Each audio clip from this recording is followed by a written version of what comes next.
नमस्कार दोस्तों, मैं विनय जुजोंदी आपको स्वागत करता हूं।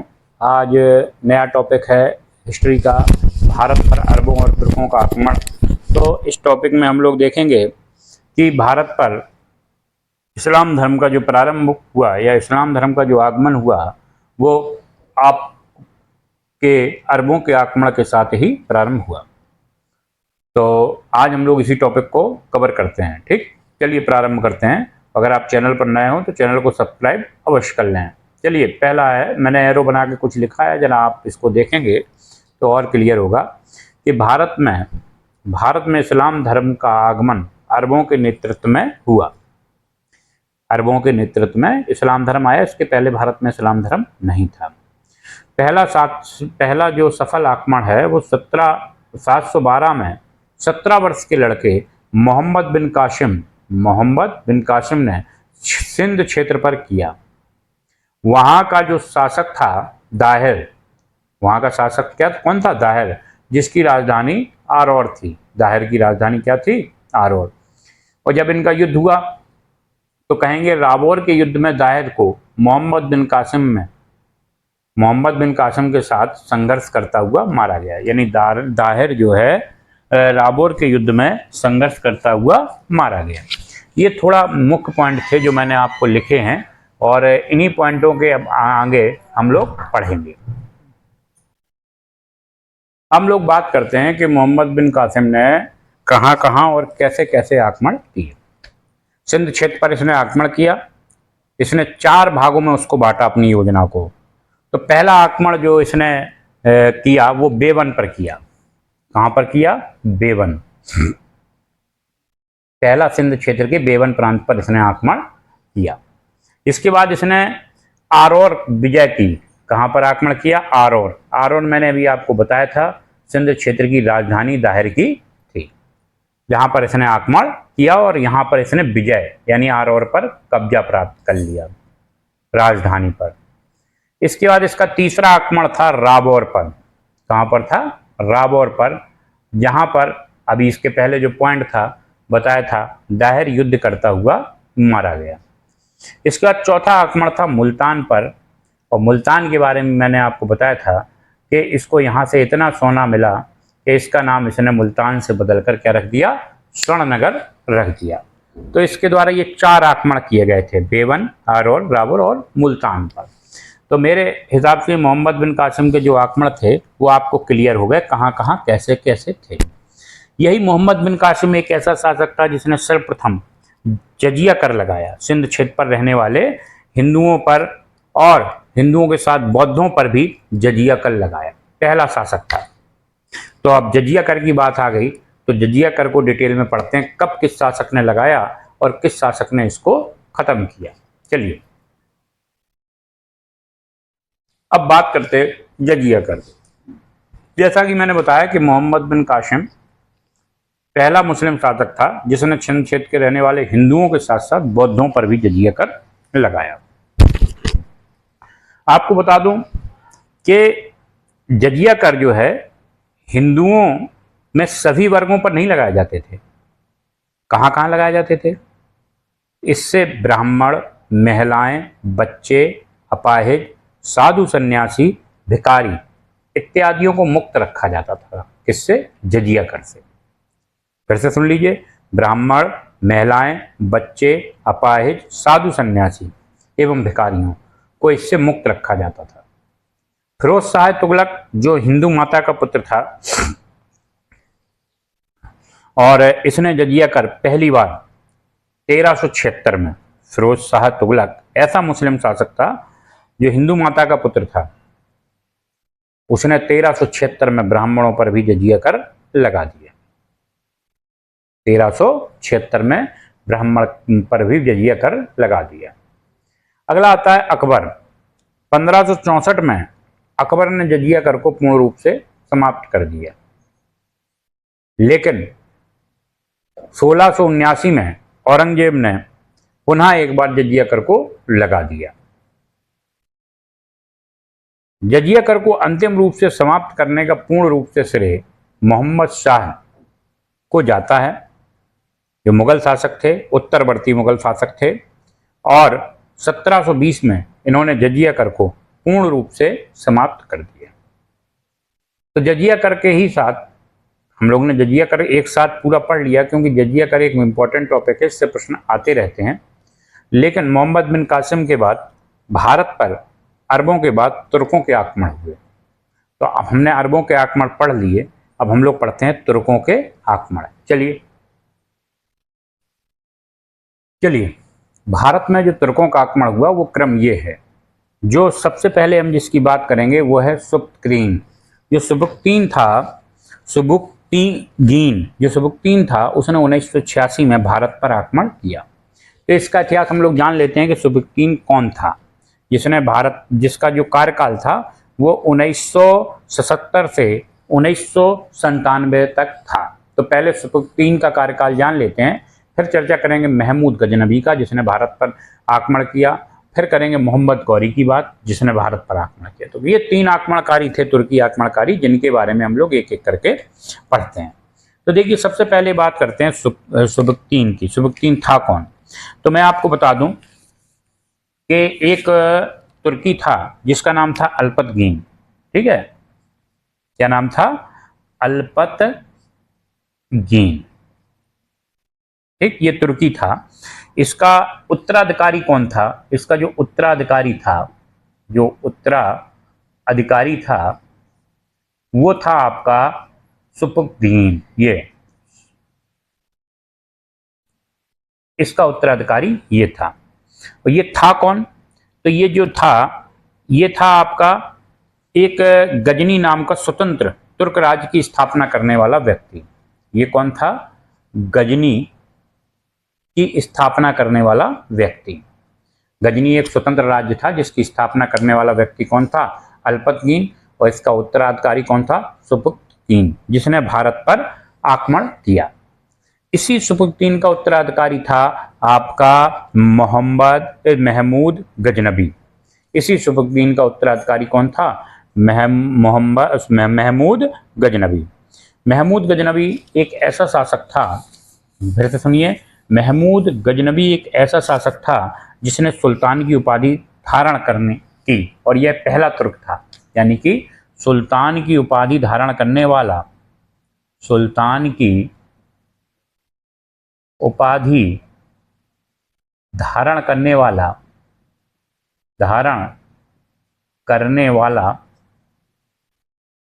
पहला तुर्क था। जिसने सुल्तान की उपाधि धारण करी वो पहला तुर्क था। कौन? आपका महमूद गजनबी। और इसके जो वंश का नाम था वो क्या था? महमूद गजनबी का जो वंश था उस वंश का नाम था आपका यामनी वंश। कौन सा वंश था? यामनी वंश। यामनी वंश से यह महमूद गजनबी था जिसने सुल्तान की उपाधि धारण की, और ये सुल्तान की उपाधि धारण करने वाला पहला तुर्क था। अब इसने आक्रमण भारत पर कहाँ किया, कब किया, इन सब के ऊपर हम लोग एक एक कर चर्चा कर लेते हैं। तो आपको इस टॉपिक को बड़े ध्यान से सुनना पड़ेगा, तभी ये आपके समझ में आएगा। चलिए मैं चर्चा करता हूं, आप लोग बड़े ध्यान से इसको सुनिए। ठीक है, जो टॉपिक है वो है भारत पर महमूद, क्योंकि लिखने से नहीं सुनने से ज़्यादा अच्छे से आपको समझ में आएगा। ठीक, महमूद गजनबी का आक्रमण, भारत पर महमूद गजनबी का आक्रमण, ये है टॉपिक। तो भारत पर महमूद गजनबी का आक्रमण, देखिए मैं आपको बता दूं, एक प्रसिद्ध इतिहासकार हुए हेनरी और दूसरे हुए एलियट। 2 इतिहासकार हुए, हेनरी और एलियट। इन्होंने कहा कि महमूद गजनबी ने भारत पर जो है आक्रमण केवल धन प्राप्ति के उद्देश्य से किया। किसके उद्देश्य से किया? धन प्राप्ति के उद्देश्य से किया। और उसने कुल मिलाकर 17 बार भारत पर आक्रमण किया। उसका जो सबसे प्रसिद्ध आक्रमण है वो 16वां आक्रमण है, जो गुजरात के काठियावाड़ क्षेत्र के शिव जी के एक विशाल मंदिर सोमनाथ मंदिर पर हुआ था। तो कहेंगे कि कौन सा आक्रमण आप इनका सोमनाथ मंदिर पर हुआ था? तो कहेंगे 16वां आक्रमण। 16वां आक्रमण जो था वो कहाँ पर हुआ था? गुजरात के काठियावाड़ के आपके सोमनाथ मंदिर पर। सोमनाथ मंदिर पर हुआ था। कहाँ पर? ये गुजरात के काठियावाड़ नामक स्थान पर। इस समय गुजरात में चालुक्य सोलंक वंशीय शासक थे। कौन थे? चालुक्य सोलंकी वंशीय शासक, जिनका नाम क्या था? भीम प्रथम। क्या नाम था? भीम प्रथम। 16वां आक्रमण इनका महत्वपूर्ण क्यों था? क्योंकि इन्होंने 16वां आक्रमण इसलिए महत्वपूर्ण था क्योंकि इन्होंने सबसे ज़्यादा लूटपाट भारत में से आक्रमणकारी ने की थी 16वें आक्रमण में। इसने भगवान शिव के मंदिर को काफ़ी क्षति पहुंचाई थी, इसलिए इसके इस आक्रमण से भारत की आत्मा हिल गई थी। और ये भी याद रखना कि उस समय वहाँ का शासक भीम प्रथम था। क्यों ये महत्वपूर्ण है? इसलिए महत्वपूर्ण है, अभी इसका रिलेशन मैं आपको बताता हूँ।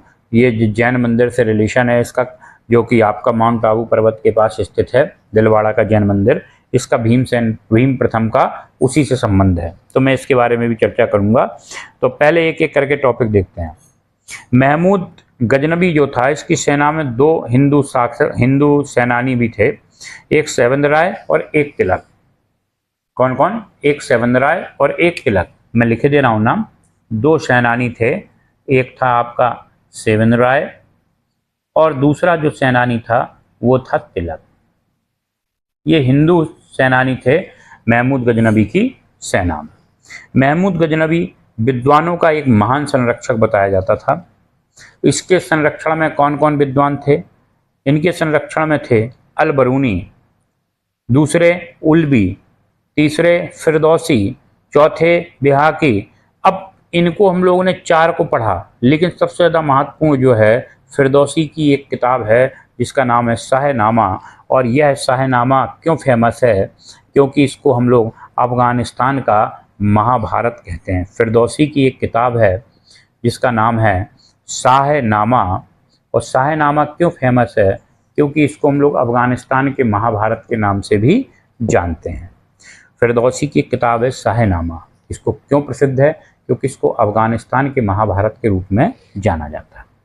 अल-बरूनी की किताब है किताब उल हिंद, और उल्वी की किताब है किताब उल हिंद, और बेहाकी की किताब है तारीख़े कुतुबुद्दीन। कुतुबुद्दीन जो पहला शासक था महमूद गजनबी, जिसका उत्तराधिकारी था, उनके बारे में लिखे।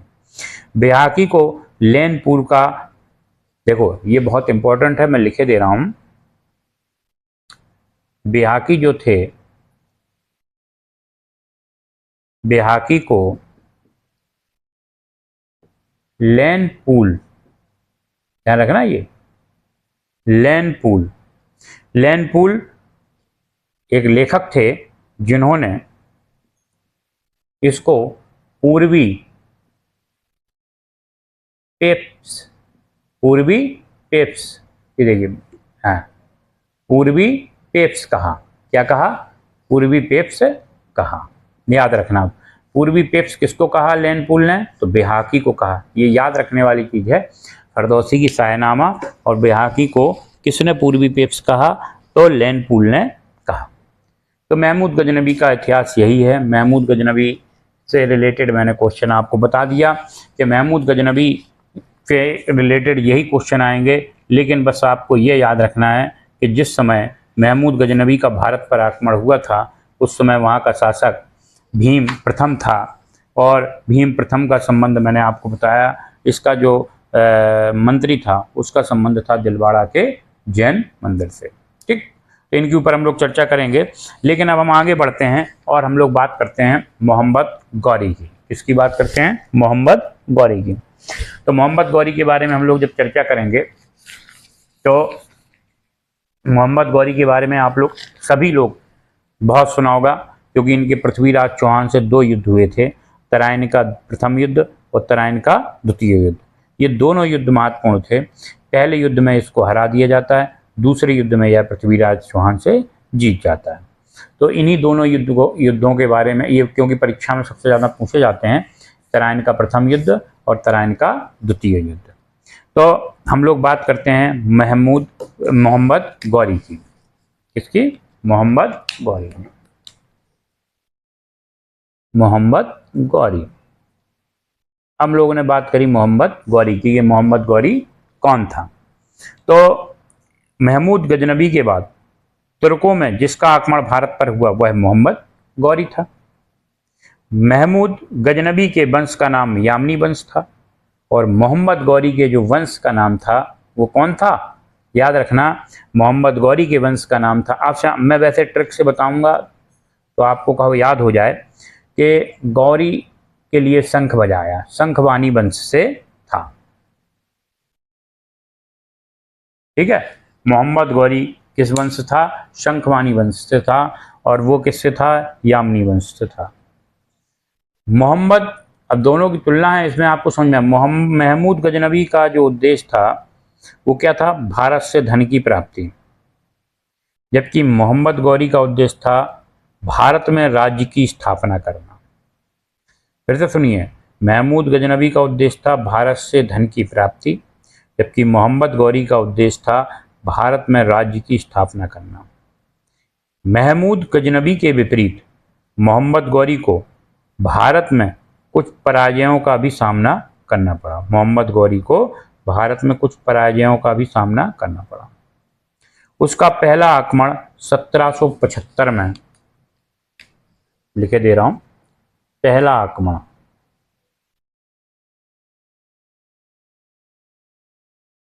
जो पहला आक्रमण हुआ वो 1775 में मुल्तान पर हुआ।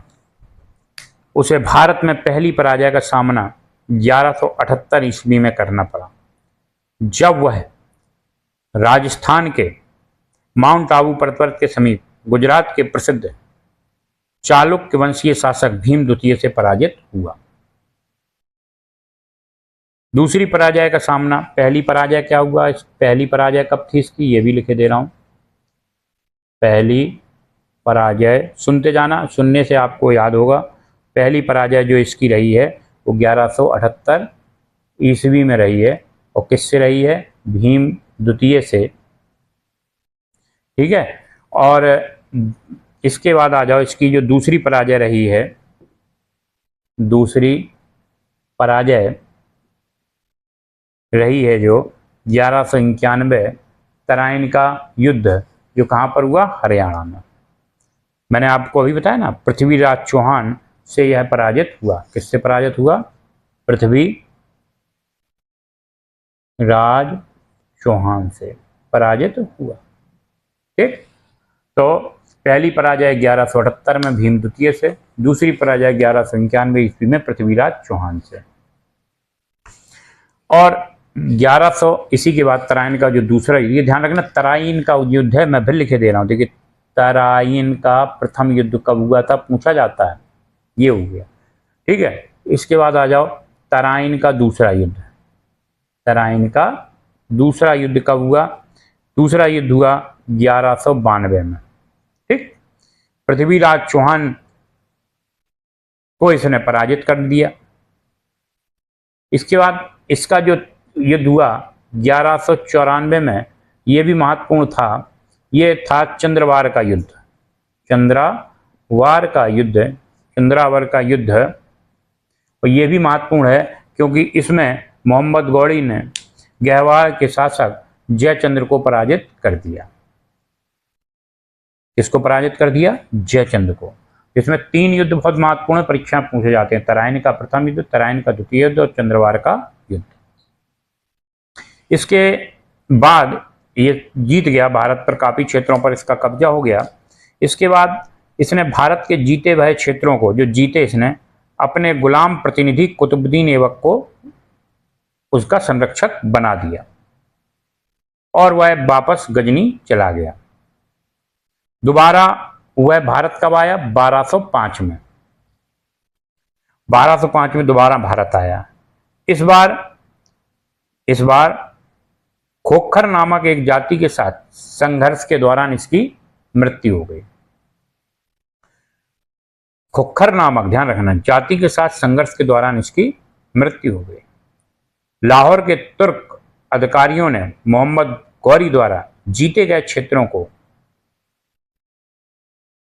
कुतुबुद्दीन ऐबक के हवाले कर दिया, अर्थात कुतुबुद्दीन ऐबक को वहां का शासक नियुक्त कर दिया। और कुतुबुद्दीन ऐबक 1206 ईस्वी से एक नए वंश की स्थापना करता है जिसका नाम है गुलाम वंश। कुतुबुद्दीन ऐबक 1206 में एक नए वंश की स्थापना करता है जिसका नाम है गुलाम वंश। अब गुलाम वंश हमारा प्रारंभ हो गया और हम लोगों को गुलाम वंश, खिलजी वंश, तुगलक वंश, सैयद वंश और लोदी वंश, इन सब का अध्ययन एक साथ करना है और इसको हम लोग कहेंगे दिल्ली सल्तनत। क्या कहेंगे? दिल्ली सल्तनत। तो दिल्ली सल्तनत हम लोग पढ़ेंगे, लेकिन आज नहीं, अगले टॉपिक में। तो आज के लिए धन्यवाद। जय श्री राम। हम लोग कल फिर मिलते हैं दिल्ली सल्तनत।